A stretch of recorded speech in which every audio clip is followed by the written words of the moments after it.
some form of news in Everett for more than 40 years. And so this is just kind of fun to take a look at this side of things. Cool. Hi, everyone. My name is Brady Began. I live a couple blocks away from here off of Colby and Pacific. I've lived in Everett for a little over 3.5 years now. I joined the Historical Commission last year, which I'm now the vice chair of, and that's how I heard about this opportunity. I have a master's degree in public administration, so I love the government. I'm kind of nerdy about it. I think of it as like a machine. Yeah, government nerd. Some of us here. I think of the government as kind of like a machine, and people who work in public administration or public policy as engineers who are working to make that machine function as best it can. So in my day-to-day life, I work for the city of Snohomish in economic development and community engagement. So. Hi, everybody. John Trainer. I live on Friday Avenue over by the Safeway, by 41st there. I'm excited to be here as well, to be part of this, like you all mentioned. It's nice to meet you. All of you, actually. In my professional capacity, I work as Government Affairs Director for the Washington State Labor Council, which is the largest labor organization in the state, representing like 650 unions. I'm a policy wonk as well, and excited to meet you all. I'm Sherry Egerton. In my day job, I'm the Director of Community Engagement and Strategic Initiatives. It's a very long title, also for the city of Snohomish. I've been a resident of Snohomish. Oh my gosh, I've been a resident of Everett. We'll have to make a change here, but I've been a resident of the city since 2001. My husband and I bought our home here. We raised our 2 kids here. We have successfully launched them into the world to be full-fledged adults. I have worked in government for about 25 years, and probably for the last 6 or 7 years started getting more into policy work, starting at the UW nursing school during a pandemic, which I don't recommend to anyone. You learn a lot. Now I work with Brady at the city of Snohomish. And I was really interested in being on this committee because I guess the policy wonks are on this side of the room. I do love going down a few rabbit holes and love reading policy and then trying to figure out how to make government better and serve the residents and the community more efficiently. So that's what I mean. Awesome. Hey, everybody. I'm not a policy wonk. Just get that out to start with. My name is Liz Stenhouse. I've been living in Everett since 2013. I live on Sound Avenue, very close to the Mukilteo border. I have no government experience. My experience is all business-based. My son actually volunteers at the library, and my husband volunteers at the police. And my son was like, "Mom, you should do something. You should do something for Everett." And he's always, not always, but he's talked at the council meetings. And I was like, "Wow, you're like really into this." And so my background is mostly in customer experience. I work at Zillow right now. I'm the Senior Director of Operations Strategy. And he was like, "You could help Everett with citizen experience." And so I put my name in, and I'm excited to help and try to improve our founding document. So thank you. Thank you. Tom Norcott. I've lived in Everett since 1984. I came here and I worked at Scott Paper Company. And I live on Madrona Avenue, which is between Howarth Park and Harborview Park. And I'm a community activist. I'm retired. And I've served on Recreation Parks Board for the Transportation Advisory Committee for the Snohomish County Planning Commission. And currently I'm on the oversight panel for Sound Transit. And I also I'm involved in Milltown Credit Union, and also the Council of Neighborhoods. I live in District 3. That's enough out of me. Hi everyone, my name is Ellie. So I mostly work with one of the Hispanic community. So I do a lot of free events. So just stand-up photos, do day-to-day events. So very involved with like Hispanic communities and stuff like that. My main job right now, I'm working with the new Greater Everett Chamber of Commerce. So super excited, really happy to be here. Perfect timing. we're just introducing ourselves. If we can go right there. Not put you on the spot or anything. Sorry I'm late. I'm glad to be here. I'm Emily. I live in South Everett. Not sure what all we were introducing, but I'm a local business owner. Yeah, let's see. Hi, I'm Deb, and I am recently retired from the city of Everett after 40 years. And I have always wanted to be on this committee because I have got to be here before the base was here and before we went to districting and watch the city change and grow, definitely for the better. And I have been very deeply involved in working with our constituents. And so I think this is really important and I am honored to be part of it. I'm Grant. Grant Harrington, Jefferson Elementary, Evergreen Middle School, Cascade High School, lifelong, born and raised here in the area. I own the Snohomish Running Company. So people pay me so they can go run for a living. So I grew up in the car business. My family owned Harrington Chevrolet, Everett Chevrolet. My grandfather was a funny guy on TV, Glenn Grant Chevrolet. It's gonna be fun. I'm Ramsey Rammerman. I'm a deputy city attorney. I'm not on your committee, but I'm going to be presenting today on the Open Public Meetings Act and the Public Records Act. And I'm sure I'll be in front of you other times as well. I've worked at the city for 16 years and happy to be here. Cassie and Mayor, I'm also not on your committee, just visiting, just beginning today. I'm Rod Sniffen, also a lifelong Everett resident, currently live in the Northwest neighborhood on Colby. I'm recently retired. I spent 32 years with the Everett Police Department, started back in 1990, and I retired recently as the Chief of Police of the City of Edmonds. Now that I'm retired, I'm diving into some more public service work, and so I volunteered for this board and graciously got appointed. I also do a lot of work with the Elks Lodge locally, and I'm also sit on the board for Northwest Plus Credit Union. Happy to be here. All right. And Ashley. I'm Ashley Scott. I work in the city attorney's office. I'm the legal administrator. I'm not part of the committee, but I'm here for support and minutes and the agendas and stuff like that. So you'll see my name come through. Nice to meet you all. Thanks. And there we go. Oh, and I'm a member of the yeah. My name is Nathan Shelby. I'm here to figure out how you guys want the information presented to you. I'd like to bring a proposal to this committee. I do not sit on it presently. I've been involved in Everett, I think since we moved into the area in 2016. Planning Commission, Animal Shelter Board, Salary Commission, Redistricting Commission. So yeah, I'm happy to see this work being done by a bunch of people who are enthusiastic about it. That's awesome. That's great. No idea how awesome that is. And Sophia, you are unmuted. That's good. You want to introduce yourself? All right, I hear you. That's Hello, good. everybody. I am a resident of the Holly neighborhood. I have been in Everett since 1993 and raised a bunch of kids here and did a lot of various works in the area. I have a background in food systems and horticulture, arboriculture, environmental protection, and wildlife management and so forth. So I have a great interest in ensuring that our city will be continuing and expanding a lot of these beautiful qualities that we have here in the Northwest and valuable for the next generations to come. And I'm glad to be here. It's exciting. Great. And Mason is back, our last member, and connecting to audio. So we'll give him a second to get that connected.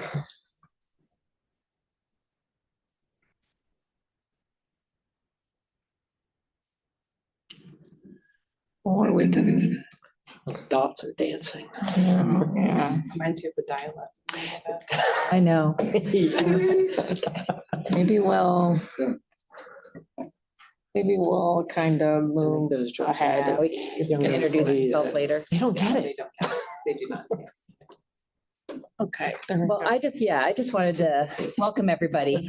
Thank you so much for stepping up to volunteer. Some of you volunteer in a lot of ways, as you heard. I really appreciate that. We do not get enough volunteers for our city boards and commissions, and I just am truly grateful for every one of you for stepping up. It's helps us lead the city. It helps us make sounder, better decisions. And this commission of above all else is really important. And a little short time that you have to work on it, but you're really helping us determine how the city is led and governed, because this is our local constitution. This is the City of Everett's constitution, and our team members refer to this all the time. This document that you're going to be looking on defines how we function, defines how the authority is structured, how decisions are made, how we remain accountable to the public. And so it really is used regularly. I was trying to find like a super old one. I have like a 1968 one, but I couldn't find it before I walked up here. I was going to show you my cool old charter, but the city operates under a mayor council form of government. And that means that me as mayor, or whoever serves as mayor, is responsible for operations and administration. So all the staff at the city report to me and are appointed by me or hired through a civil service. And then the council is our policymaking, our legislative body, and they, develop policy. They're definitely the most important policy document is our budget, which really guides how we do everything at the city, but they're responsible for the legislative branch. Periodic reviews of this document are really important, and we only get to review it every 10 years, which really in today's day and age is almost not often enough. So as you're reviewing it, I really want you to kind of ask yourself these questions. Is the charter in its current form and what's written still serving us well? Does it reflect current state law? That's very important. Sometimes it does not. So it's really important that we make sure to update it for that. And how does our charter compare with other comparable cities? That's another important point to make. And does it provide flexibility? The world is changing at a much faster pace than it did back when we developed the charter in the first place. And so we want our charter to allow us to be flexible enough to keep up with the pace of change and what's happening in this complex, fast-moving environment that we live in. State laws change very quickly. So making sure that the charter is simple and clear, and that we don't have extra stuff in there that we don't need, because that can actually interfere with our ability to operate successfully. So really looking for a simple, clear, flexible charter that helps us be efficient and transparent, respond to change, and serve our residents really well. So I really, again, just want to thank all of you. You bring diverse skill sets and you come from all around Everett. I think that's why the council and I selected all of you. So we really think that this combined team would be the right team to do this work. I appreciate it. I know Council President Schwab wanted to be here tonight, but he's traveling, so I think he's going to come to your next meeting to welcome you as well. But yeah, just want to thank you for your work. That's all. Thank you. Yeah. And Mason, all right, it looks like you've got audio. If you want to introduce yourself, that'd be great. I apologize. I was on my computer and it failed. I'm in Canada, so they might be watching me. Who knows? But the cell phone's working just fine. Mason Rutledge. I live in North Everett. I wanted to join this commission because one of the things I really feel about the city of Everett is I want everybody to thrive. We have such a diverse population, and for people to just thrive in life. And Everett is a city, I don't think there's any place better to work, play, or live. So I'm excited about helping to think about how the city builds policies and procedures to help make that happen. This is a little bit what I do, but never with governments. I've worked with nonprofits and for-profit companies as a leadership coach, consultant, speaker, writer. I'm the president emeritus for C3 Leaders, which works with business owners and C-suite execs in the Snohomish, King County, Pierce County area. And then I do a handful of other things. So I'm excited about being a part. I've raised 3 kids in Everett. They are all now married, and the next generation, my grandkids, are a year away from bouncing into Everett. I've been highly involved with Everett Public Schools, raising money for Everett High School, and then I serve on the Diversity, Equity, Inclusion Task Force for Everett Public Schools. I've also been on the Financial Advisory Committee, and I've done some work with the county, but never any work with the city, other than trying to help. All right, thanks. Okay, thanks, Mayor, for visiting and welcoming us. I'll pass Ramsey's presentation out. and get it up on the screen. Which is the remote. I don't know, maybe it's the mouse. I'll give you that in a second. Once I get it up. Or I can look here. Sorry. Yeah, if you're here, that should do it.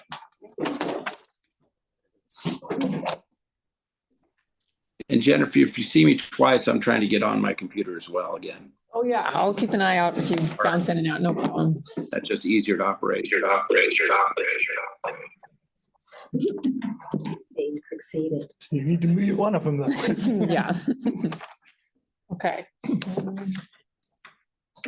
Oh, actually, you can use the keyboard. We're not really using it, so just the Okay. arrow key. Okay, welcome everyone. I'm going to be going over some key issues with the Public Records Act and the Open Public Meetings Act, which are two laws that will apply to you all and to this committee. And you've got a handout on it, but certainly if you have questions going forward, please contact me and I can help them. So starting with this, I always like to start with the intent section in the Public Records Act because I think this gives the spirit of how all these rules should be interpreted. And so the law says that people of the state do not yield their sovereignty to the agencies that serve them. They insist on remaining informed, and that this chapter will be liberally construed and any exemptions narrowly construed to serve this public policy and assure the public interest is fully informed. And so all these requirements are to make sure that the public understands what government is doing, which is obviously very important in a democracy. I also look at this law from my standpoint is a tool to garner public trust.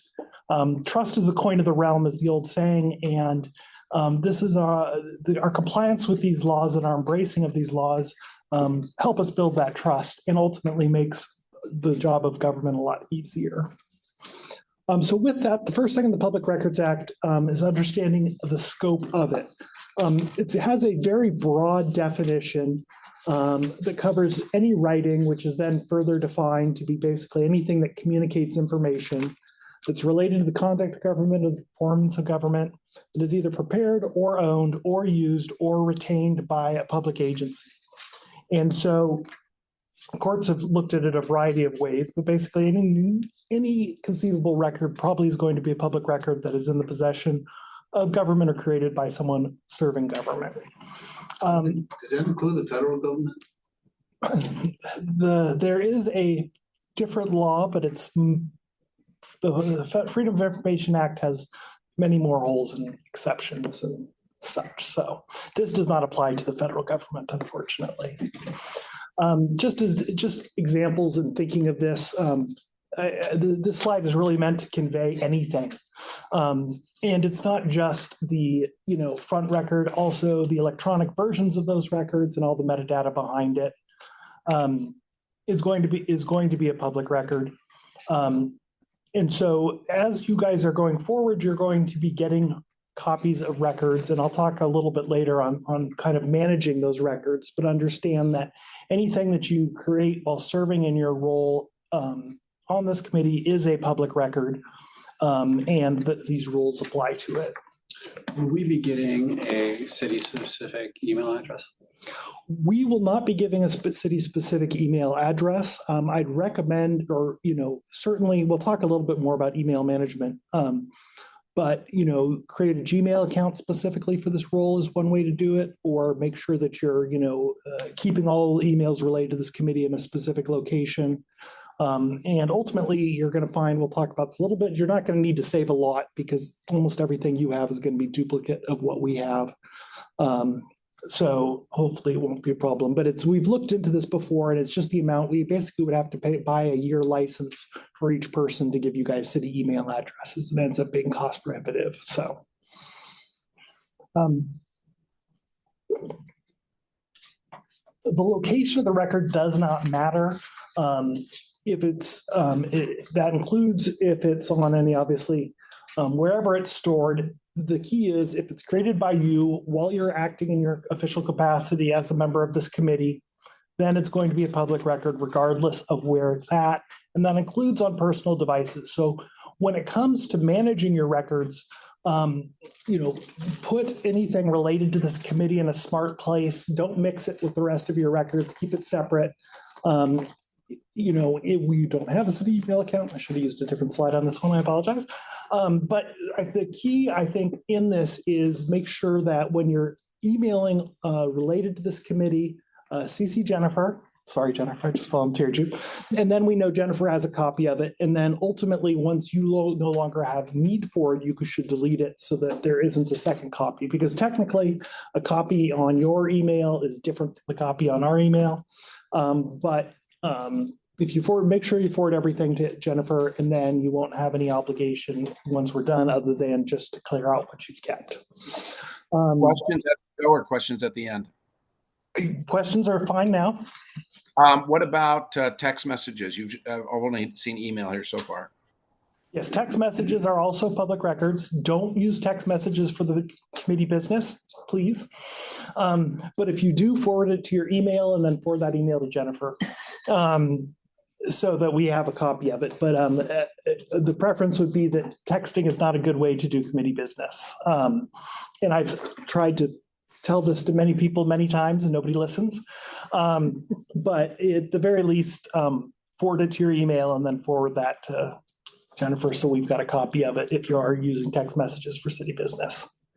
We have to worry about being sued because we're on this commission by somebody that wants to sue the commission? Not under the Public Records Act. The Public Records Act only allows the suing of entities. Now, when we talk about the Open Public Meetings Act, that you can be individually, the city, of course, would be defending you on it, but you could be named in that. And if you intentionally violate the OPMA, you'll see there are some consequences, but the Public Records Act, no. Social media also can qualify as public records. Again, don't use social media for committee business, please. But it certainly qualifies as a potential public record.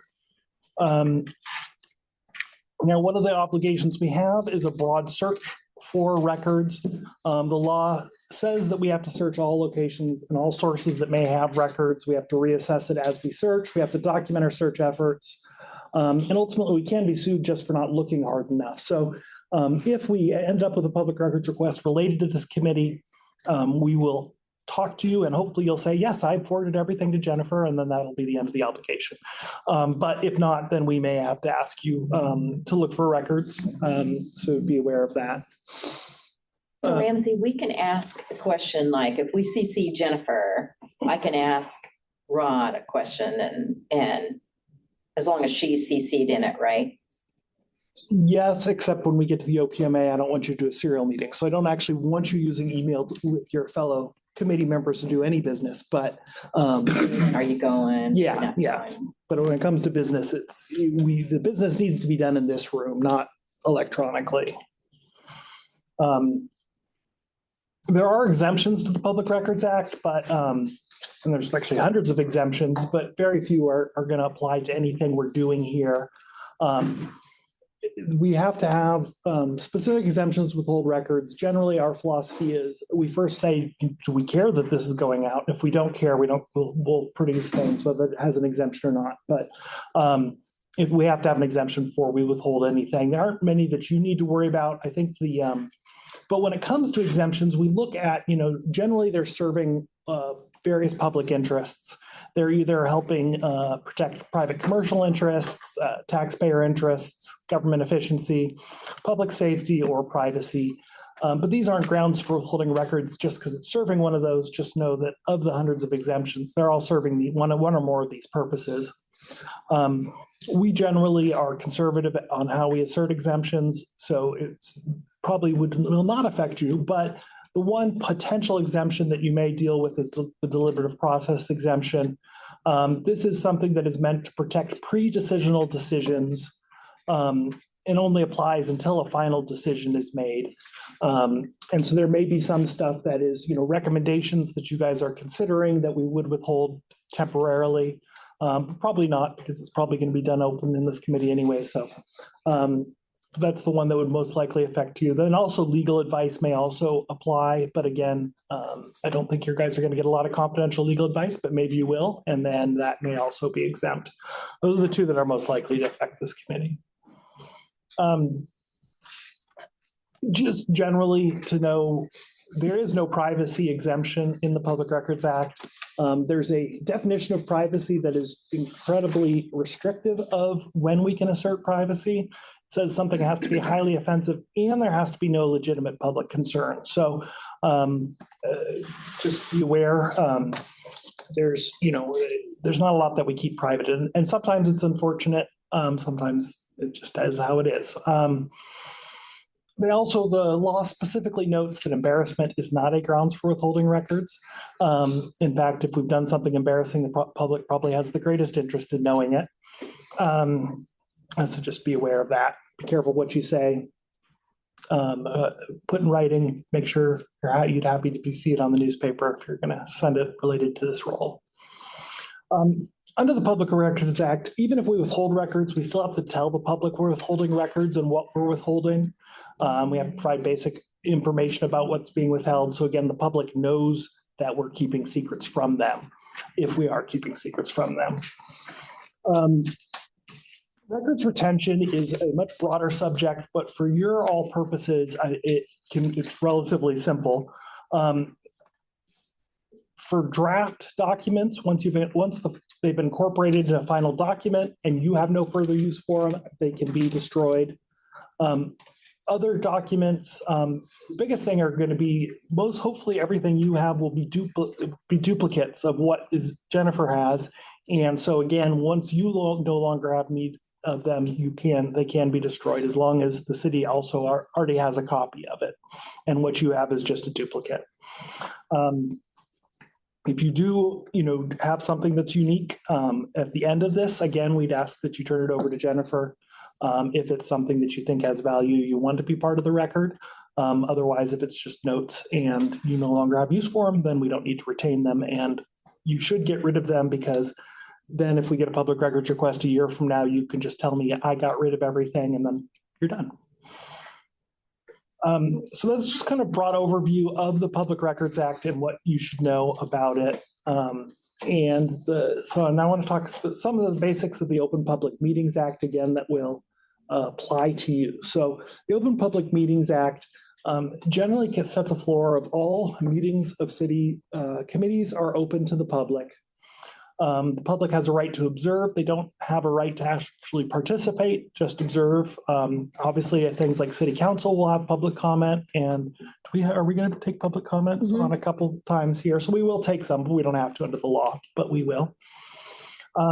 So what is a meeting? A meeting is very broadly defined as any time a committee or commission is taking action, and then action is further defined to apply to any discussion or deliberation that involves a majority of the commission.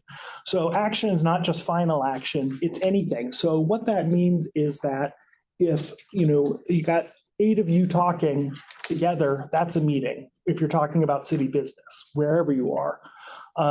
And so really all your discussions with committee members, certainly with a majority of the committee members, should be done in this room or at these meetings and shouldn't be done in other locations. You can't strategize with a bunch of people and then come in here with a preset plan. All the deliberations should take in here.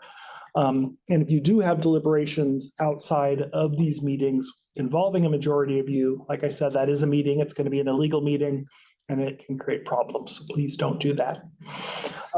With that, you need to understand the concept of serial meetings. A couple of headlines where cities announced that they were violating the law. This was back in 2008. The Seattle mayor proudly explained that he went council to council member to talk about budget cuts. Great violation. Another one out of Yakima showing that someone had got all of the council members on board on a decision. So what is a serial meeting?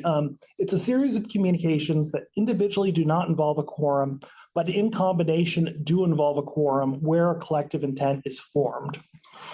So to say that a little differently, if you're involving a discussion that has a majority of you providing substantive input, that's going to qualify as a meeting, qualify as action in a meeting, if you are on the same page. So it can't happen by accident, but it can happen in a string of communications. So if one council member or one committee member, emails, 3 others and say, hey, let's do this. And then one of those contacts 4 more and says, let's do this. If we all agree, then you're going to have an illegal, that's going to be a serial meeting. Serial meetings are always illegal. And that's why we shouldn't be doing any of the committee business over email, because you don't want to get into a serial meeting situation. Obviously, telling you when the meeting's at, here's the agenda, that's fine. But when it comes to actually the substantive business that the committee's doing, that should not be done over email. It should be done in this room. So it could be a phone tree, it could be email exchanges, any type of actions. It can be done through an intermediary. All of them are illegal. And so just, make sure this is the room, or at these meetings is where you guys are doing the committee business here. We are allowed to go into executive session for very limited reasons, and where the public can be excluded. But they're closely defined by statute. The most common one the only one that I could imagine would come up here would be if there was a need for confidential legal advice. And again, I think that's probably pretty unlikely.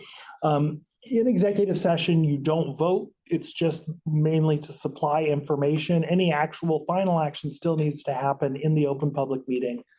So there's no voting, no winking, no nodding. It's just for the discussion and the relay of information on the very limited grounds that we're allowed to do it. If you do learn stuff in executive session, you do need to keep that confidential, because that's obviously why we've gone into executive session. So what's at stake when it comes to it?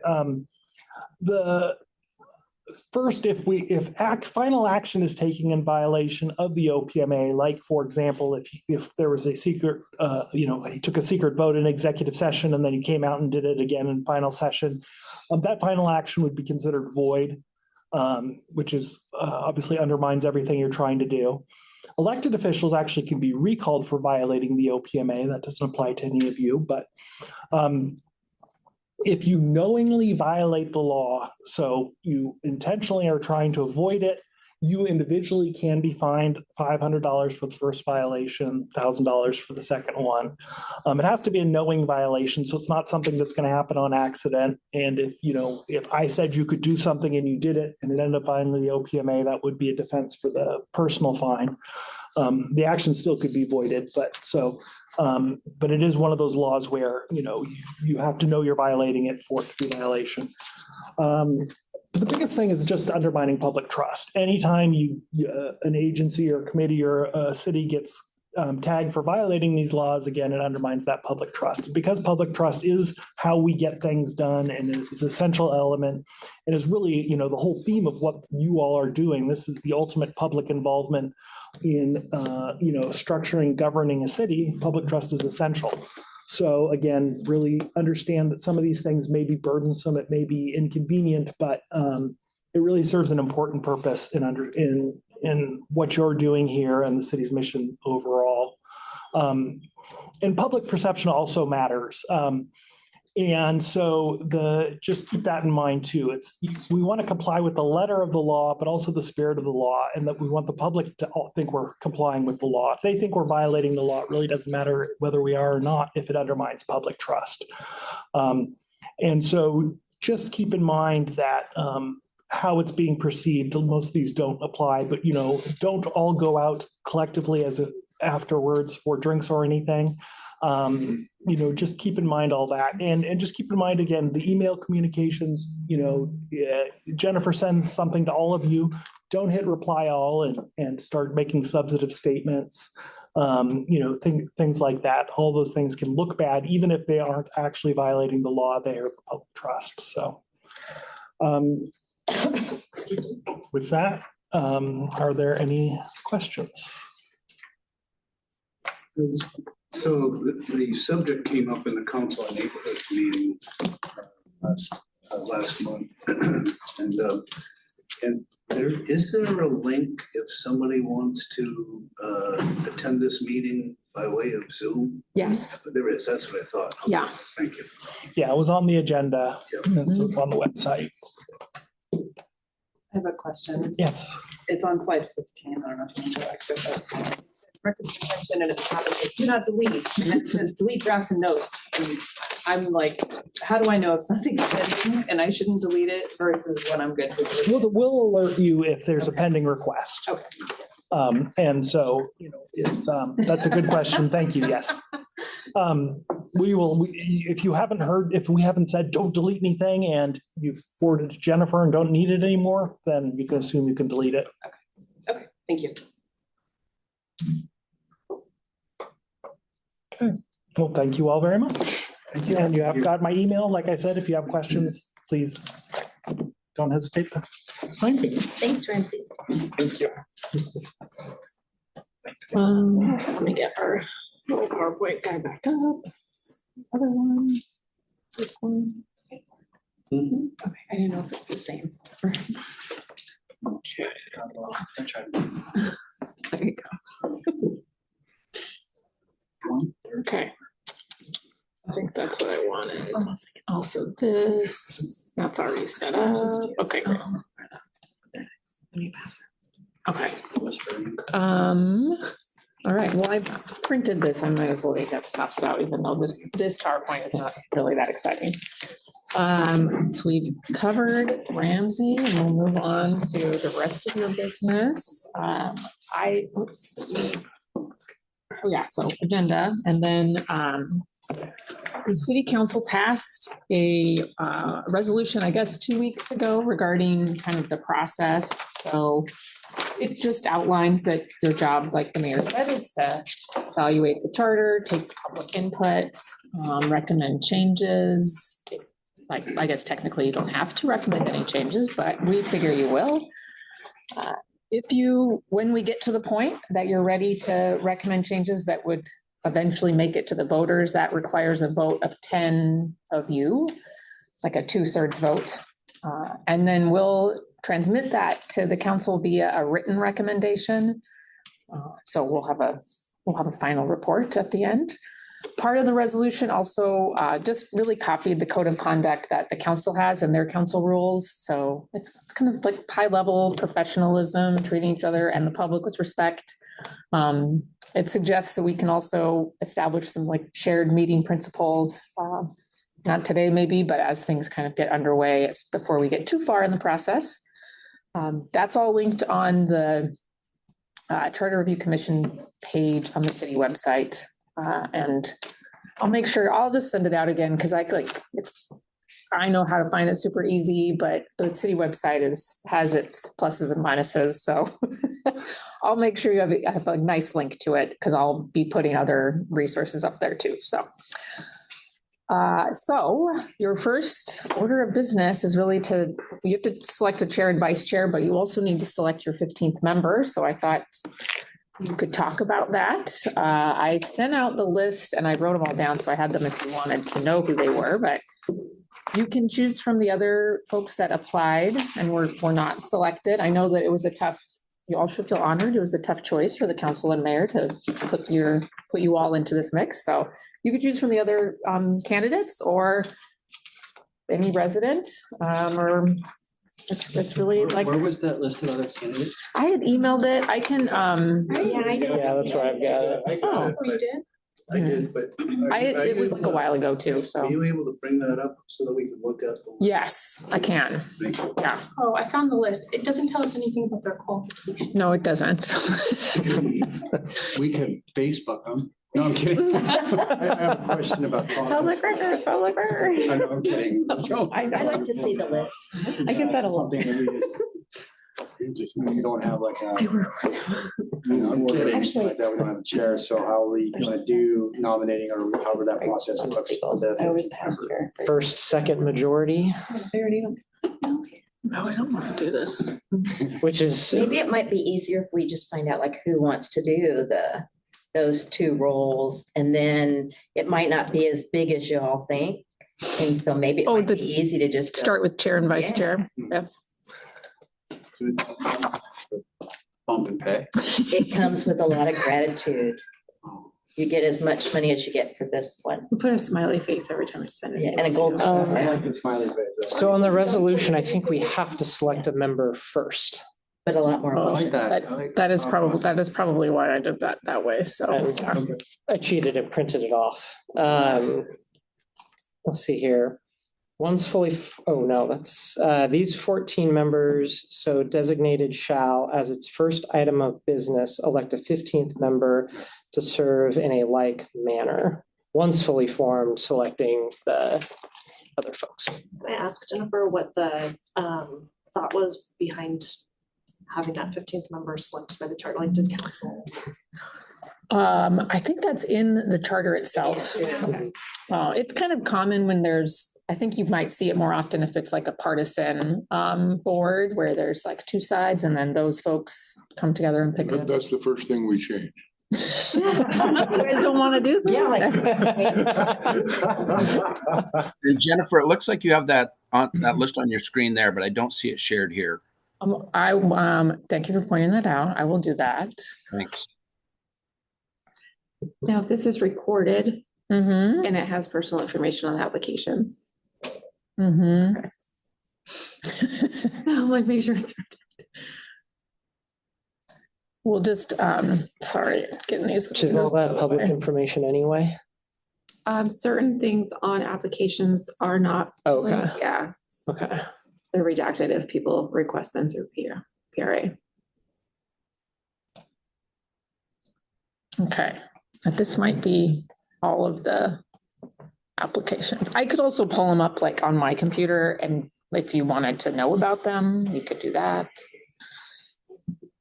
And I'm sorry, the gentleman at the window there, sir, you were an observer and also had an interest in being on the commission, is that correct? Yes, I just wasn't selected. And your name again, please? My name is Nathan Shelby. Thank you. Yes, sir. Can we ask him to share more? Do you want to share more about your interest? Yeah, so I mean, I have been a resident since 2016. My wife and I have 2 daughters here. I serve on the planning commission. I've served on the animal shelter advisory board, the redistricting commission, and the salary commission. I'm pretty heavily involved in the commission and board side of things. So I also serve on the technology advisory council for the Everett School District and treasurer of my daughter's PTA. So do a lot of volunteering. I do infrastructure for a living in technology, and I believe as Brady, I'm gonna miss the name. Andy? Is it Brady? Yes. Brady said, yes, it's an engine, right? Policy is where everybody else goes first, right? Like the machinations of government come from good policy and good infrastructure. And it's not sexy and it's not fun, but it needs to get done, and it needs to get done well. And I enjoy the heck out of it. So policy nerd. Yeah. Can I ask, have you testified at city council? I mean, you look really familiar. A number of Wondering. times. Yeah, I thought like I so. said, policy nerd. Okay. That's it. Yeah. I missed some of the introductions, but how many of us have experience on a city committee board, not a nonprofit or private? Okay, so Yeah, I served on this effort 10 years ago. Okay. So,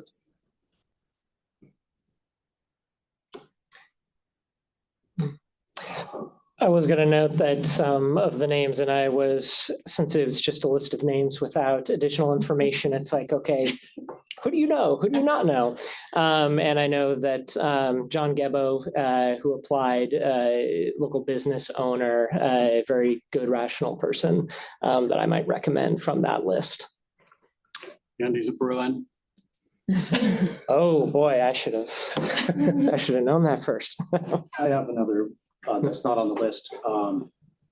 Janice Green, Executive Director of the NAACP for Snohomish County. This board is pretty homogeneous with few exceptions. And I'm just going to throw out that perspective might be very helpful here. So, Have you talked to Janice? Has she said whether she would or would not do it? She said she would. Are the numbers council districts? Yes, they are. Yeah, the numbers are Is there a reason she didn't apply? I don't know. Well, was she still in the mayor's race when applications were? No. I don't think so.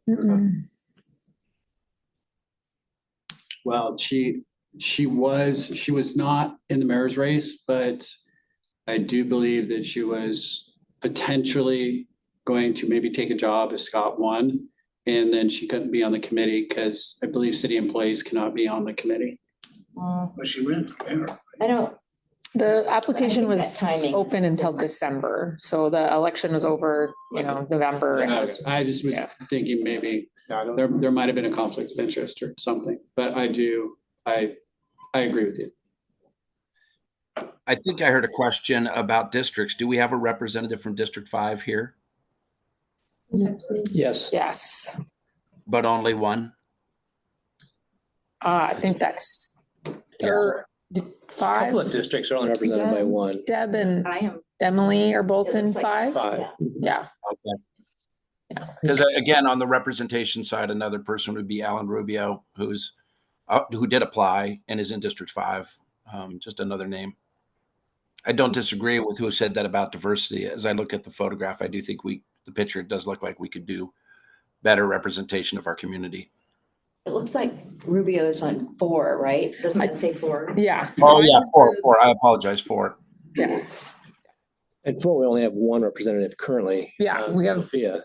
And the rest of the districts have at least 2. So that may be a good way to think about it as well. Yeah. Another name, oh my gosh, now her name is, she won and she's on the Snohomish County Charter Review Board. She's on the Planning Commission here in the city of Everett. Demi Chatters. Demi Chatters. Would we want to consider Demi because she would then be serving on both county and city? And we could. We have Jennifer who's on county.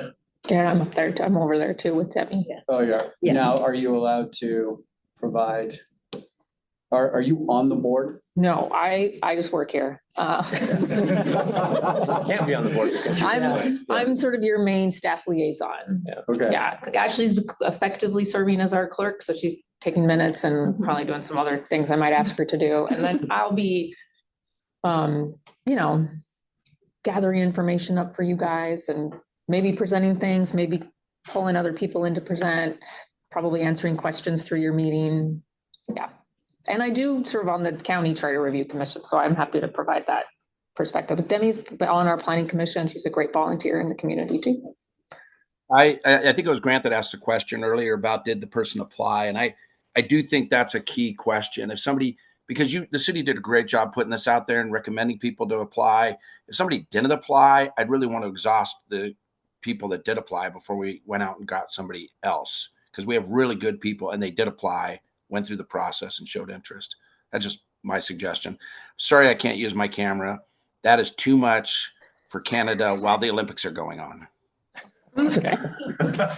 Jennifer, could I ask, were the folks on this list of candidates informed that we would be considering them or potentially considering them at this meeting? No. Mm-mm.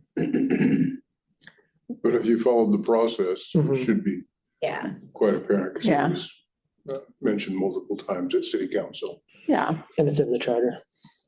I do like whoever pointed out the fact that Alan Rubio is 4 and that there's only 1 representative in here for 4 right now, but 2 for every other. So I do, I also like that. I also am familiar with who that individual is, but. For those of us that don't know who he is, could you share more? Those that do know him, share more? I only know him. Yeah, Alan was a candidate for. He's a candidate for city council. Yeah, he's a candidate for city council for District 4. Let's see what he put in his application. His background's in management, construction, and public service, construction industry serving the aerospace sector, ran for public office. He's got some volunteer work with Adopt a Road, Adopt a Street. Yeah. So is the effort to try to, blend the group by district, is that true? There isn't a specific effort. You folks were your applications, I identified you by district because at most of the districted council members wanted to pick someone from their district, and then the two at large, had no restriction on that, but everyone was kind of interested. I think the city council wants to make sure that there's a broad representation throughout the city. But from there, it's up to us.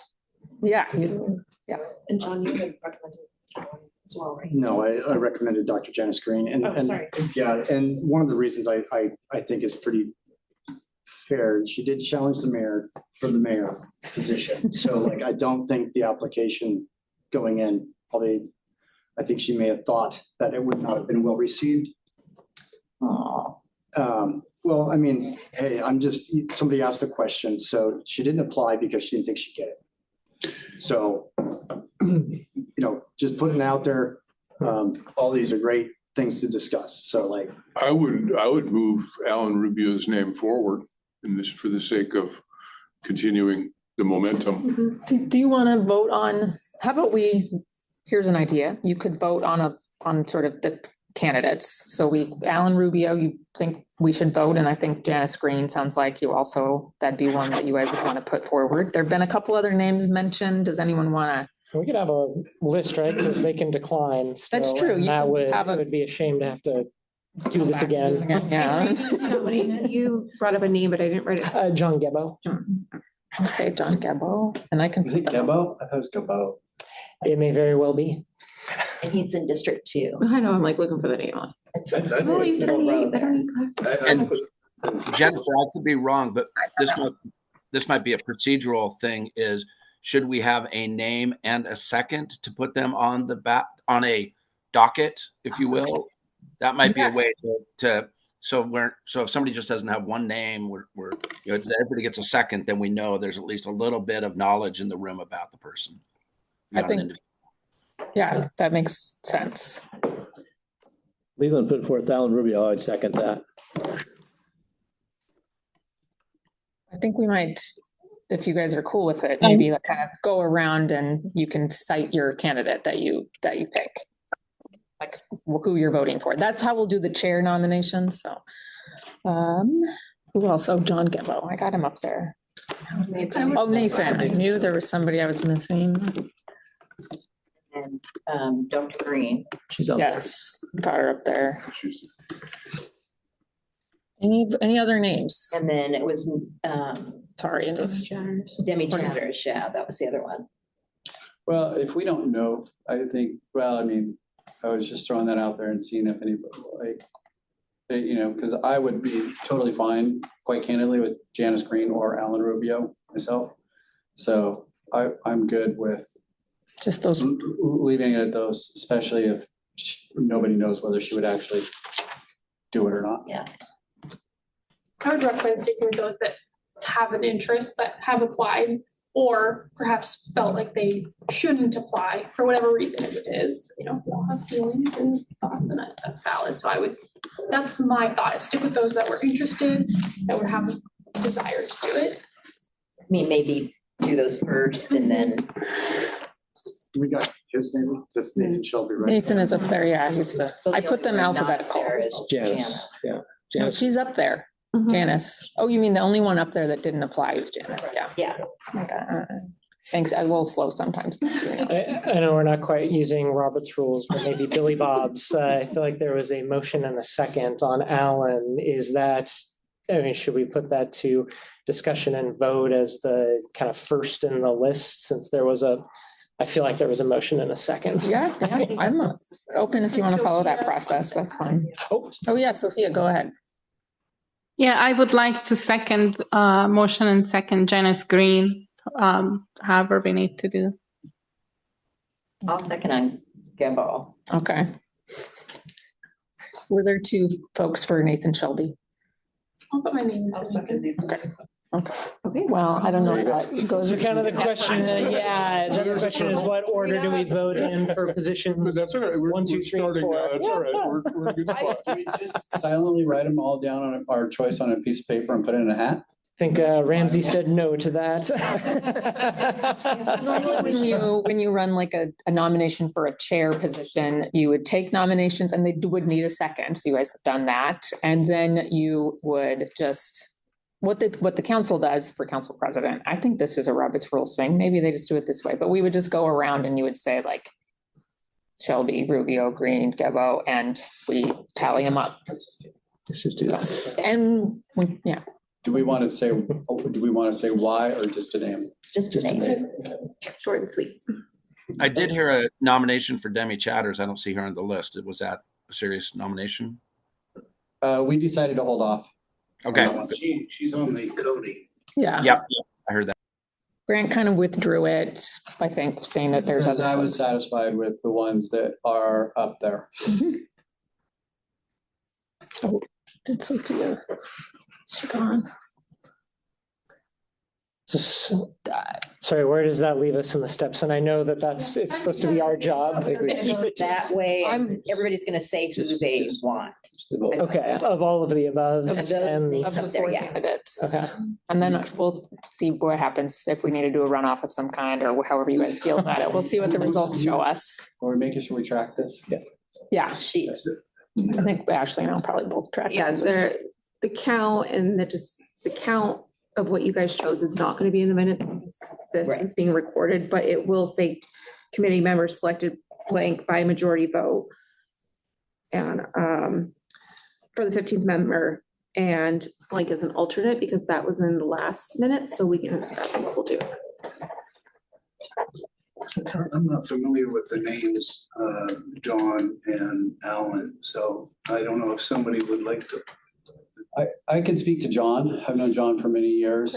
He is one of the owners of West Rock Construction. And yeah, he's a Bruin. His wife is Gail Cabot, who is she works for Snohomish County YMCA. She's very active for the YMCA's in Snohomish County. And she does she basically runs anything that has to do with anything with a group exercise class. And he's been, so the two of them are very involved in a lot of community activities and fundraising. And, John is one of those guys, if you need help with anything, hammer a nail into a wall, you can text him and he'll probably be out there in 20 minutes. He's born and raised Evertonian. I don't know how much I'm allowed to share other than he's a Cascade fan when I was there. So, that'll kind of tell you the name, which part of Everett, the other one, I don't really, I've only met Alan Rubio one time in my lifetime and he was very courteous, very nice guy. That's about all I can say about Alan. Yeah, Alan, so like, met him before, he's very nice, he's a great family guy. He is from District 4, so he did run, but he did lose. He's worked with multiple businesses, like I'm also a business owner, so he's really known to go around to a lot of businesses and just kind of get their input of the area and how we can help them as well. So just also very involved. This is Alan? Alan. I sat by Alan. I actually sat by Alan at one of the city council meetings one time. And that's how I met him. And yeah. I think I'm the one that brought up Alan's name. So I'll just speak to say, I got to know him just as he campaigned. I didn't know him beforehand. I went to one of his events and I was amazed at his depth of relationship into the Hispanic community in Everett. And also over the last year, I've come to understand the strong feelings of a lack of representation by that community in our city. And he's done a good job of getting in and getting to know them and hearing their concerns. And that's the best I could say about him. I was just very impressed with him as a young leader, if you will. I don't know how young he is, but he's younger than me. and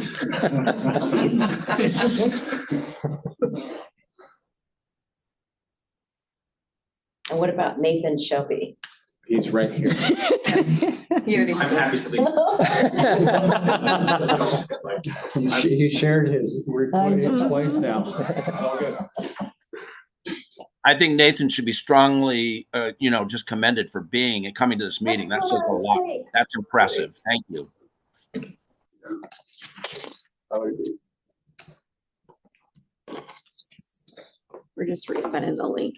Yeah, oh, yeah. Yeah, I Are got you it. doing that? I'm doing it, so. She got. Sophia got,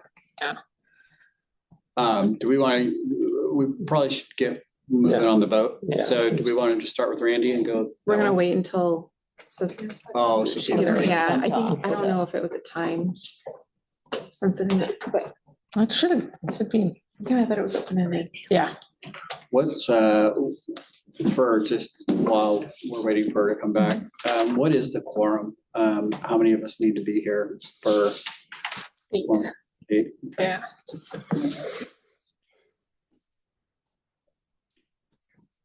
But we'd all agree that, wow, those are 4 outstanding candidates for a 15th position on a. Right.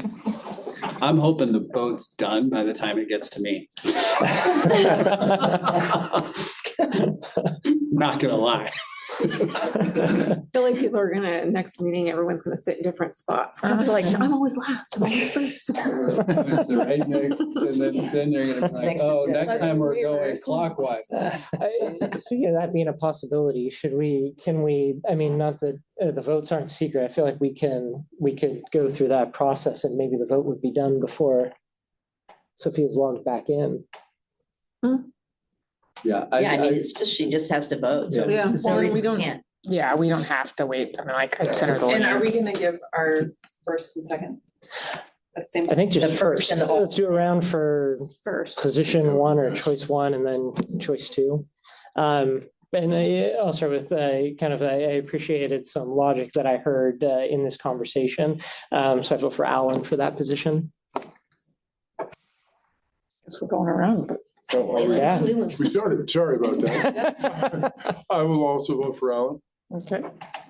I appreciate that Nathan's here, so I'm gonna vote for Nathan. Janice Green. Alan. Nathan. Alan. Alan. Nathan. Alan. And Alan. Mason. Oh, sorry. Go ahead, Mason. Alan. Okay. Well, that was 9 for Alan, 3 for Nathan, 1 for Green. Jim Green. So, did you want to do a second round, like, We need the for alternate. like a second vote for who you'd want? The second biggest vote getter, Yeah. number 2. So Alan. I'll just delete him because he elected him. I deleted the record. Okay. Should we go around for position 2? Yeah. Nathan. Nathan. Nathan. I don't know, what are you guys doing? I know Nathan. I don't have I need to write it down. I'm like, Nathan. Okay, okay, all right. Nathan, congratulations. Okay, I voted for Nathan as well. thank you, Mason. That's great. I will reach out to Alan. Nathan, I presume, is probably ready to serve if needed, yeah. And hopefully get one of them appointed and, yeah. Let's see, I'm trying to get Sophia back in still, but let me. So I have a question regarding the alternate. So if one of us can't attend one of those meetings, does the alternate step in? Or does you just go without during that time? Brandy seems ready to answer. Well, as you asked it a little differently than I thought. I think that folks can just not be present until eventually the chair and vice chair that, hey, I'm not going to be there. What I thought you're also asking too is if someone was like resigned, if they could no longer move forward. No, I would understand that would be the alternate, but can the alternate fill, like say a person can't be there for 2 weeks or 2 meetings? I'm not saying that's the case, but in other words, when can the alternate be besides somebody resigning? Yeah, what's the attendance? I don't think they can. We're having 15 members. Yeah. Any of us could resign and then there would be 14. And in there, so I think alternate in this case, as I would understand it, is simply that if Alan said, you know, gosh, I can't now. So just Alan if doesn't somebody agree right resigns now. would be the purpose of the alternate is what you're saying. No. Because the alternate wouldn't. the Only if alternate Alan wouldn't- can't, only if Alan can't. Oh, Did- only Alan. Only if Alan chooses not to do it, then we would go to him. Gotcha. If there's no alternates to us, we are the board. And so if somebody decides they don't want to be a part of the board, there's only 14 on the board. We need a quorum of 8. So if we have meetings where only 10 show up, that's fine. We just can't have meetings where only 7 show up. Gotcha. Thank you. Thank you. And if a member is consistently missing in action, is there any Impeachment. rule? Impeachment. I would think not unless we go under 8. If somebody just doesn't keep showing up, because I know that's happened in the past and they didn't say, okay, you're off or bounce them off. So It was just unfortunate for the rest of the members the previous time we went through this. Does the council, you talked about the rules and attendance, I'm assuming that there's something else similar.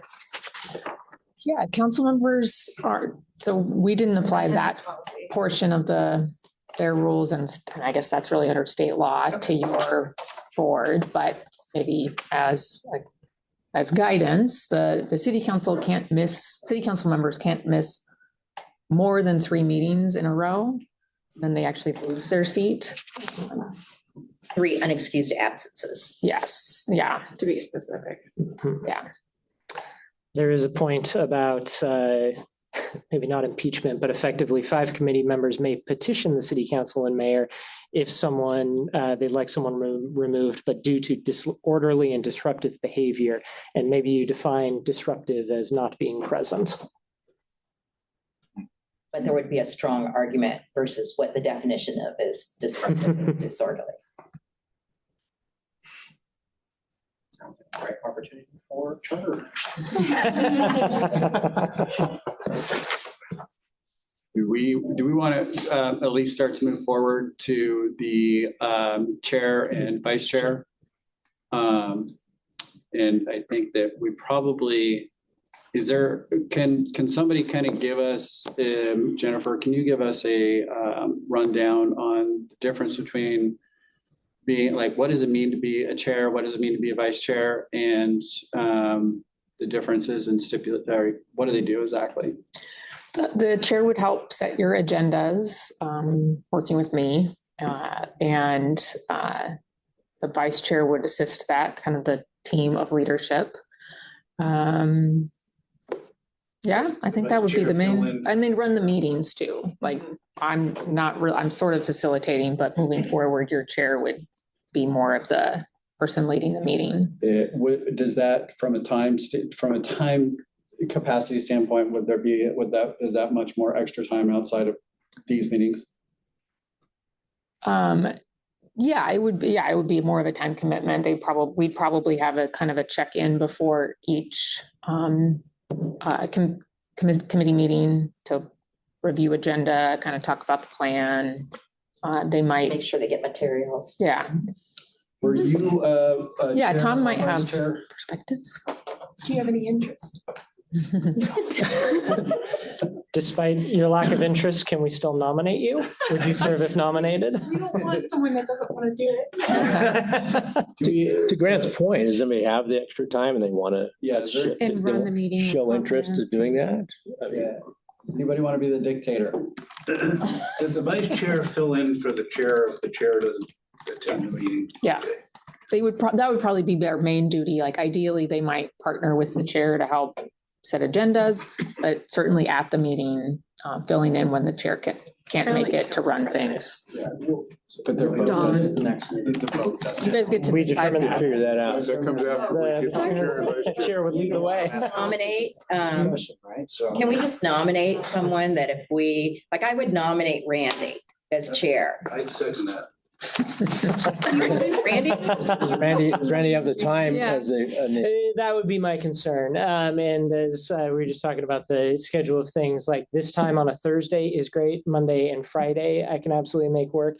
If there were different days that worked for everyone to regularly meet, then I would have real challenges adding that level of authority to.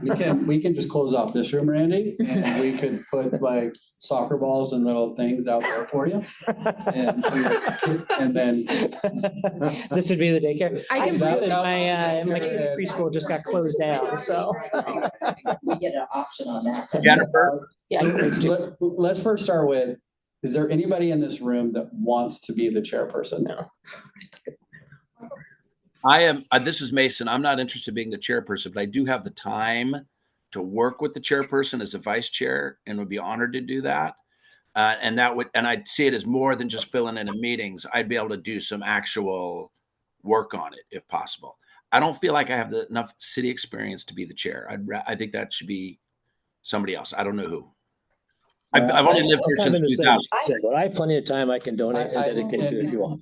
Candidly, I would nominate Rod. I would second that. I also have the time as far as the vice chair, and I would love it if Rod would like to do it, and I would be happy to assist Rod. I would love to, yeah, I think that's good because I think we need people, because I guarantee you that I'm going to throw some stuff out there and somebody's going to need to be like, we can't do that, Grant. And so I need somebody that knows a little bit better than I do, like what we can and cannot do, probably doing that position. And We already had a motion in a second. For Rod. So Everyone, here we go around, Rod. everyone raise your hand for Rod. That's for Jody. That's so much faster. Congratulations. That's true, the clerk does Hot take. Rod. I could have had you do that. Mesa, did you raise your hand for Rod? Yes, I did. Thank you, Mason. Rod, By congratulations. the way, I'd be curious if Ellie or Emily would be interested in the vice chair position too. I mean, I set my own schedule, so I have more flexibility than someone that's working like a set schedule.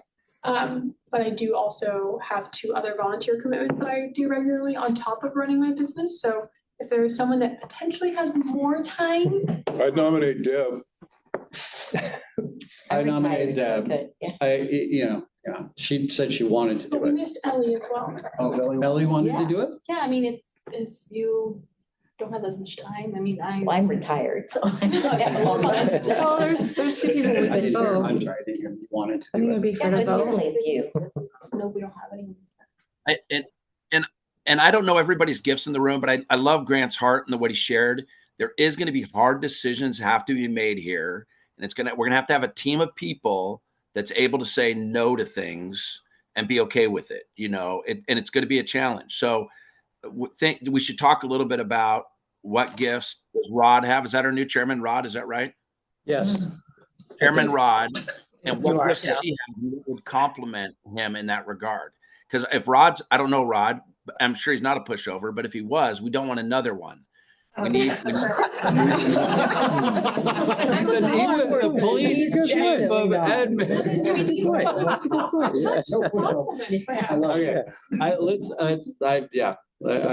Deb is interested. I think Ellie is interested, and Mason feels like he's still interested. No. If those he's not. if those 2 are interested, I'm pulling off there because they'd be great. Okay.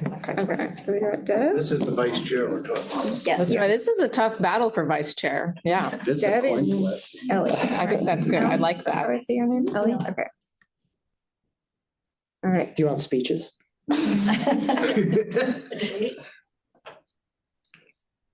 Or do we want to go around the table and vote, or do you guys? We can. I want to give them an opportunity to speak, but. Yeah, I'd love to hear just a little bit of their background and what they bring, what they feel like they bring to the table. Why does this interest them?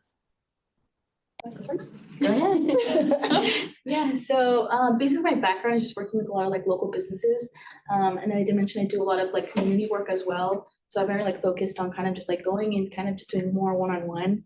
I represent like a really big community that, we talked over why we voted for Alan is the Hispanic part of it. That's not represented as much, just because of everything that's going on and just like fear and not really knowing how the city works. So a lot of times I am really good at just like note taking and, making appointments. That's what I do at my job as well as my business.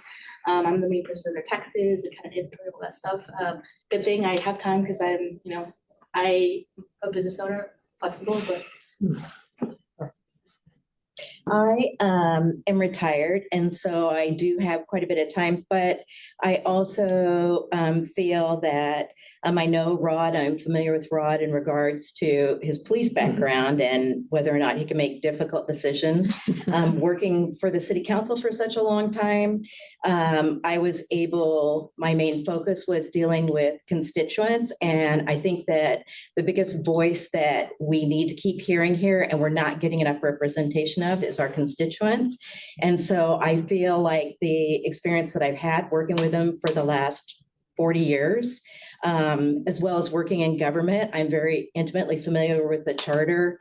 And so I feel like I can deal with the positive, but also deal with the difficult decisions that have to be made. And I definitely know how to be supportive to leadership. So. Okay. All right, well, should we go this way? Actually, in the council, the chair always votes last, so maybe we won't. Either that or you just skip them. And I'm still learning. So can we get their two names again? Oh, yeah, no problem. So Ellie Vasquez and Deb Williams. And do they vote for themselves? So They is their vote. own If they're self-vote smart candidates, they do. Yeah, I hope them. so. Yeah, I'll kick off with Ellie. I mean, Deb? I'll vote for Ellie. I think you're both amazing. I'm gonna go with Ellie. I'll just did that, Ellie. I'm gonna go with Deb. Deb. Um, I'm gonna go with Ellie. I don't have to vote, do I? I mean, like, no, I hate abstentions for no reason. You have to. And Mason hasn't voted. Mason, did you want to? Yeah, very thankful for Deb, but I'm going to vote for Ellie. Thanks for everybody stepping up. Vote for Ellie. All right, well, congratulations, Ellie. And thank you, Deb, for your candidacy. Okay. Now you're in charge, Rod. Yeah, Rod is in charge. Well, I think, one of the biggest questions I heard is frequency of meetings are important for all of us. We can all get together because we're not going to make any decisions if we all can't come together at the same time. So I heard Mondays is a good day. Does anybody want to throw anything different than Monday evenings? But Monday, first day of the work week is Like right now is a great time. Okay. You did all make it to this meeting. So any other thoughts on particular days of the week that are more challenging for people than others, I guess? How many meetings are being proposed? 'Cause it's the other thing, we also get to decide the frequency as well, so. And on that is, I was thinking about this on the long drive north. As I recall, the last committee, there was a very deep, very nuanced discussion around districts, which we now have and love. Is there such a gigantic topic as that folks know is coming, that's quite as nuanced, that would require multiple presentations from multiple experts? The question of districting is one of the main questions that's happening right now, and whether or not it's been successful or not successful. I've heard from quite a bit of the community regarding that. So that is a big topic. Okay. It's currently in the charter as well. I read through the charter review from last time, the 177 pages. I didn't read all of them, but that was a big discussion. Then council changed by ordinance 2 years later. So Exactly. it is what we have. I'm not aware of any other outstanding topics. I think we're going to figure that out as we listen to the public, as we listen to neighbors and what's going on. So. And the rationale is suggesting kind of an every other week versus every week. I think, another thing I noticed reading through the other document was they met every single week, which I think is a little intense, unless you have something to talk about. For how many? From February to May. Okay, so do we have a limit or a time, like we have to be done by June 1? By June 1st? Midway? Oh, 1st of June. 1st of June with 2 hearings. In between, somewhere in that stretch. I think the two big topics probably, obviously term limits is going to be a big topic. And then the other one is whether city council members can hold other legislative positions, other elected offices. So those are 2 big ones. So, and I do think that probably, especially the term limits one, is gonna, take some time to kind of walk through a little bit. I think they'll let. Can you add, so if they decide every other week at a certain time, can they add an extra meeting if it's one of those big topics as a special? Yeah, you So we guys can always could. add Yeah, I think days we could be nimble and we could start off maybe every other week. And then if we find that we need more time, we can add. You might ramp up, or you might have a subcommittee. I know we had a lot of open public meetings information, but you are allowed to maybe have like a work group that could work at a different time or something too, but. Oh, go ahead. Oh, go ahead. No. You might ask a question. No, I was just gonna ask, you said that you could meet what days? This time, Mondays are great, Fridays are great. I would find ways to, zoom in. Particularly during the legislative session, if a legislator wants to meet about something, I have to do that. And I'm gonna jump in, sorry, yeah, so, and Brady and I, because our day jobs, pay our mortgages, rents. Mondays and Tuesdays are gonna be really tough for us because we have already statutory meetings for our other jobs.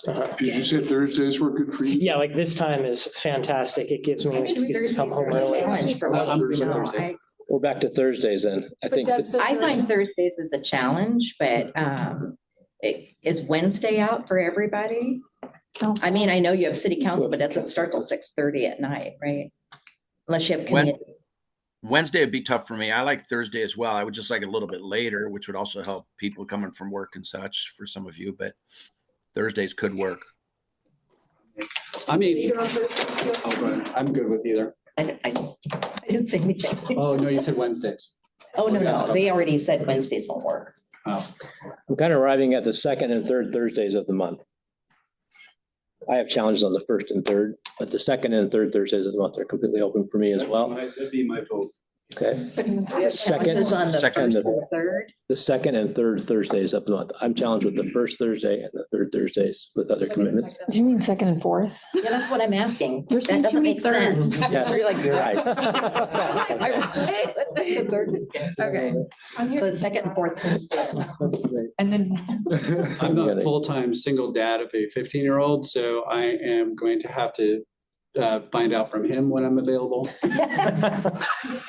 And for clarification, there is an option for Zoom. Yeah, we'll always have the Zoom call in, so. Second and fourth Thursdays. We can start there and a time frame for everybody. Do we like the 4:30? 4:30, 5, 4:30. I'd love to push it, if possible, I'd love to push it a little bit. I mean. 4:45. You guys like this time, that's fine. Okay, 4:30 is okay for most folks? Yep. Okay, and then our duration still 90 minutes, so 4:30 to 6. As needed, right? Of course. You got 4 minutes left in this meeting, yeah. And 3 more topics to cover. 6:30, doesn't it? I think we posted as 4:30 to 6, but you don't have to.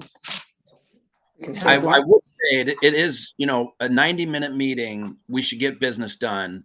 In past 90 minutes, we might need another meeting because it becomes less less helpful. We do our worst work then. That'd just be my suggestion.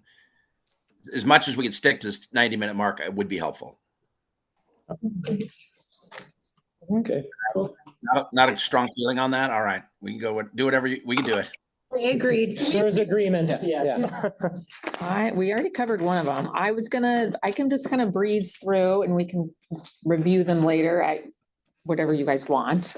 These are topics that the city staff, city administration, the mayor wanted to kind of put before you. They're not like officially presented necessarily, but they're things that we're interested in you taking a look at. So cleaning up the eligibility for office language. There was actually a court case last year, so that would be a court decision. So it would be great to have that cleaned up.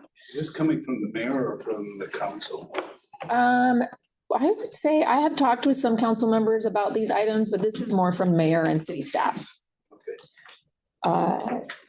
the council meetings, I don't know that this is on her radar as much, but there's real specificity about the 48 times the council must meet, and one of them after 8:30, which isn't really our current practice, and there's 48 times is, maybe we could consider that, or if you are interested. The titles of appointed officers in Article 4 are outdated. Some of them have changed, so some cleanup there. The contract signing authority is 100% in the mayor's hands. I think there might be an opportunity to modernize that. And also maybe Ramsey helps us ascertain that our e-signature process fits into that. The library director, one part of the chapter on the library, a lot of that is governed by an RCW about how library boards and boards of trustees work. So I don't mean, go back a second on the contracts and documents on the signature piece. Yeah. Is that, you're just basically saying like every contract, the mayor signs it. the house to sign it? Yeah. It seems like a little much. Like, except for the ones that say or her designee. Yeah. It's been it was brought up by staff as something that we could, there's other places where signature authority is delegated. So, yeah. Could we designate who eligible designees would be? Yeah, I would want to, like, if there was interest in exploring any of these. I don't want tell the council to do it. Mayor to be able to say who is acting consigned for her or whatever. But like we could say it could be like XYZ deputy mayor or. So by position. Yeah, by position, like the chief administrative assistant is her designee, right, when she's not available. Exactly, or like maybe Don Schwab or like the chair. Council president. Probably not the council because they have, because of that Separation of powers. form of government. Yeah. Is there any dollar limit on the size of the contracts now? That's set more by like procedure and council resolution. Specifics on that. I wonder if this should be part of the discussion that the agenda for the chair and vice chair for the next meeting, kind of how we go about proposing items as a group and hearing, topics like this, but, coming from us to how do we propose? Yeah, absolutely. Ideally, we don't need to dig into them tonight, but just if there's one that you're like, that seems like a cleanup we should learn more about, then we can work on scheduling it. Yeah, this is great, the kind of a primer to get something to look at and get prepped up on. But I'd argue I want to hear about all of them. Great. Okay, Article 7, 7.5, there's language, I mentioned RCW that governs that, but there's also language about the library director appointing all subordinate employees. Lots of them are represented, and it's like, I'm just not sure if that language is exactly accurate and fits both the practice and then and other rules. So looking at that. The library director reports to their board of directors and not the mayor. That's right. Correct. But the money for the library comes from the city. City council. So that's always been a bit of a struggle. Yeah, it's like a city within a city. The mayor mentioned the 1968 charter. There is a 1912 and a 1907 charter, and some of the language comes from as old as 1912.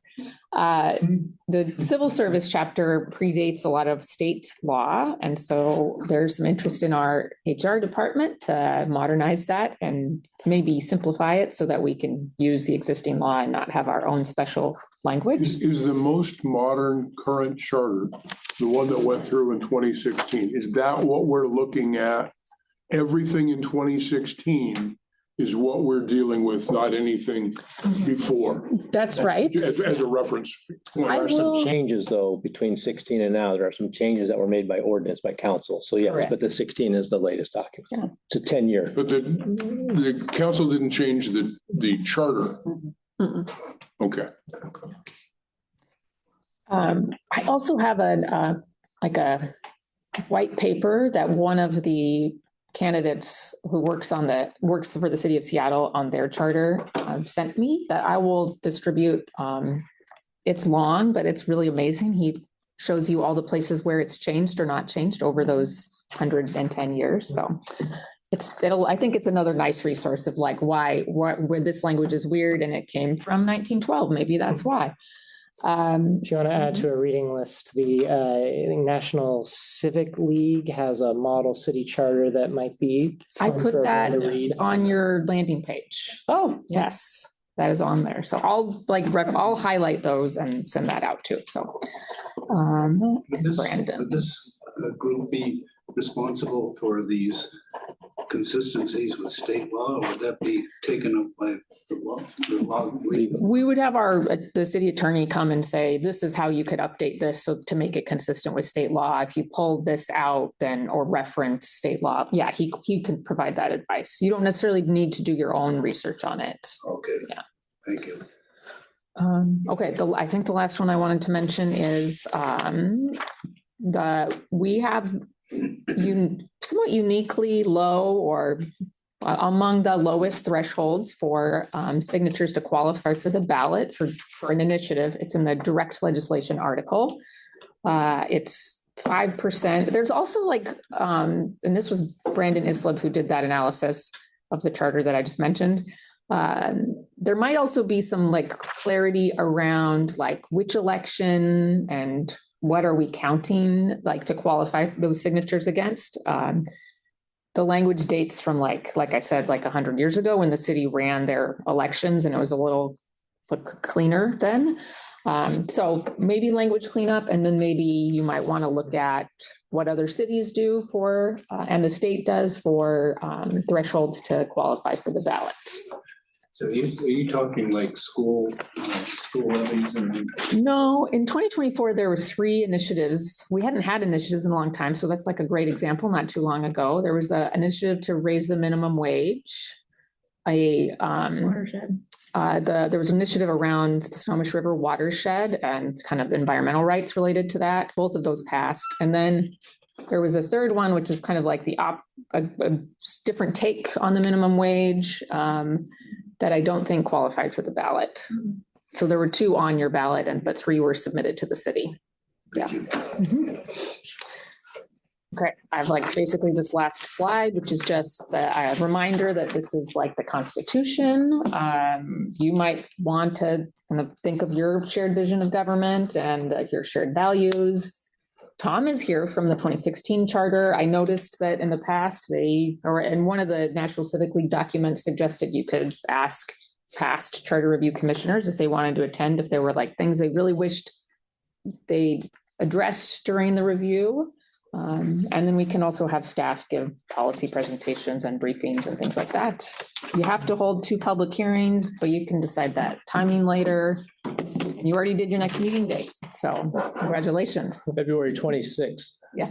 4:30. Actually, I was going to note the public hearing press because we are mandated to do 2, right? And I wonder if it's worth discussing having one of those early, one of those late, and particularly if folks agreed with that, doing one of them fairly early to solicit, initial feedback from the public. I'm going to make a whole bunch of assumptions. Look at you, Jen, now on this. Is there a capacity of staff to advertise those properly, to get out? We'd want people to be well aware of that. Yes. Maybe an op-ed from the chair and vice chair. Oh, yeah. Well, actually, it'll help me with the official noticing process. And then our communications folks can help with the social media and advertising and press release and that kind of thing, and make sure that we get some coverage. What exactly does that look like? Is that us going and sitting in front of the thing and people, or what exactly is it? We don't have a really bigger meeting space than this, so you'll have your meetings here. Probably when we do the public hearing, we might kind of have folks more you guys kind of come this way. And, if Nathan was one of the members of the public and he wanted to provide input, maybe we give them the chair at the head of the table and they get their 3 minutes to do the public meetings have to take place here? Yeah, could they not be in the city council chambers? I will have to confer with the city council because we'd have to do some room rearranging to accommodate. My question was more geographically, if we wanted to. They don't have to just, for example. That's a great point. You don't have to just be in this room. The Evergreen branch of the library. When we were meeting 10 years ago, it was in the HR conference On room fifth since floor, it's yeah. that bigger. That's true. The fifth floor conference room is bigger, so we could totally do that too. Also, like on Everett Mall Way, there's that event space on Seventh. Seventh and Everett Mall. Seventh and Everett Mall. I mean, I think that, you know, the more, But I that, think, candidly, I think it'd be best if we're gonna do a public thing like that, get out to the public. Do that. And make it easy for them to, I mean, I hate to say this, but it's a little intimidating walking in here. And so I think like putting it out there to where, you know, it's easy for them to park, come in, ask their questions, you know, that type of stuff, I think would be good. our neighborhood meeting is at the Boys and Girls Club Lions Park, and it's open to the public, and they don't charge the space that you're talking about. It does charge. So we'd also want to take into consideration, you know, Cost, cost. if there's cost. Yeah. I do know him though, so for a lot of nonprofits, he charges, because obviously it's a space for, but I know. You that have to he's- talk up a little bit louder. I can barely hear you. Yeah, but I do know him too. We work together with a lot of like event stuff. And so I know he doesn't charge for specific events, like if it's for the city, like small things that this is like nonprofit, like for nonprofit, none of this is making money and stuff like that. But compared to like nonprofits that do their galas and stuff, obviously he does have to charge. So if that spacing is like, I think feeling best. But I mean, like you said, libraries would be really good. Really calm, mellow vibes. You know, it is kind of pretty scary to come here. I know a lot of Hispanics do not like coming here.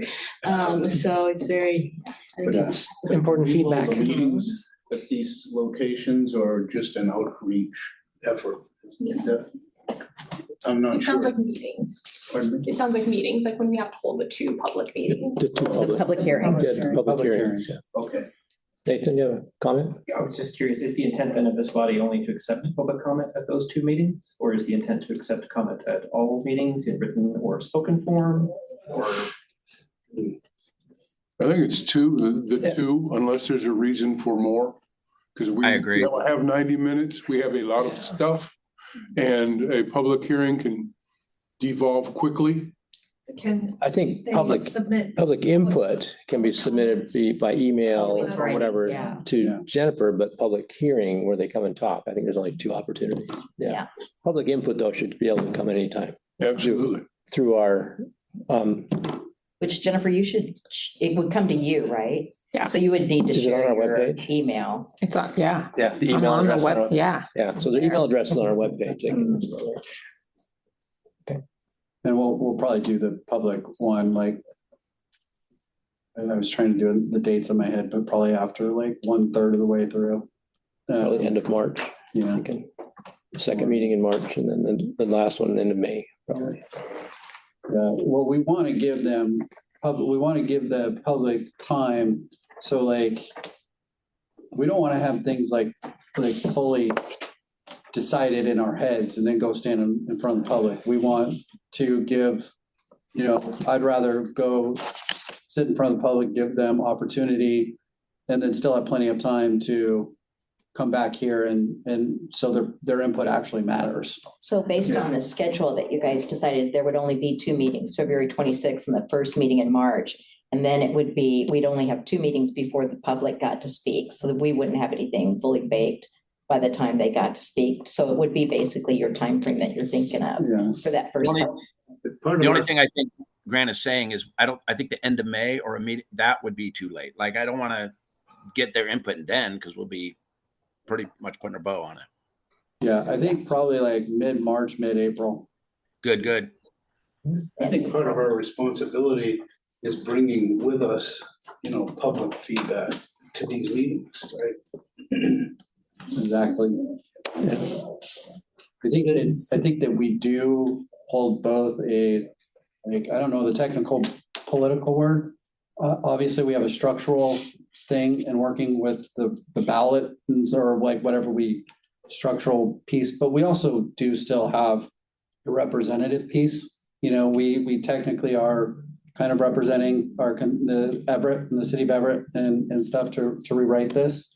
So I think that, you know, we also need to show them that we hear them, you know, especially certain neighborhoods and Especially in your district, yeah.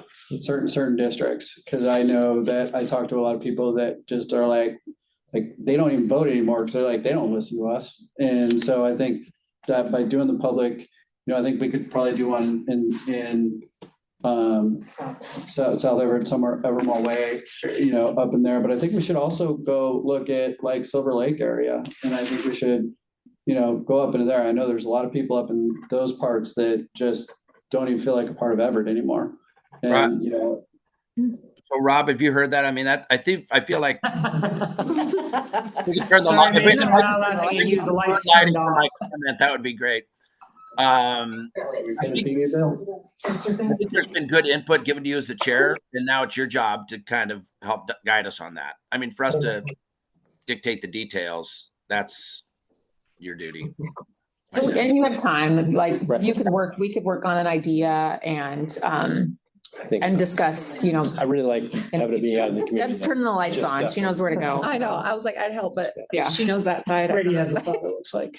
Oh, the lights are kind of playing us off the stage. I'm just gonna say I'm kind of looking to our chair here. It's a little past 6 and we're starting to get a little off agenda. I think there are some logistical questions that staff will have to answer. So I would actually, I don't mean to stifle conversation, but I would entertain a motion to adjourn. Is there a second? Would you entertain it or give a motion? Okay, motion second to adjourn. I think these are all great points, and I think we got a pretty good start. And that's we can continue the conversation on the 26th. Can't hear the last point. Don't tell her. It was the motion to adjourn.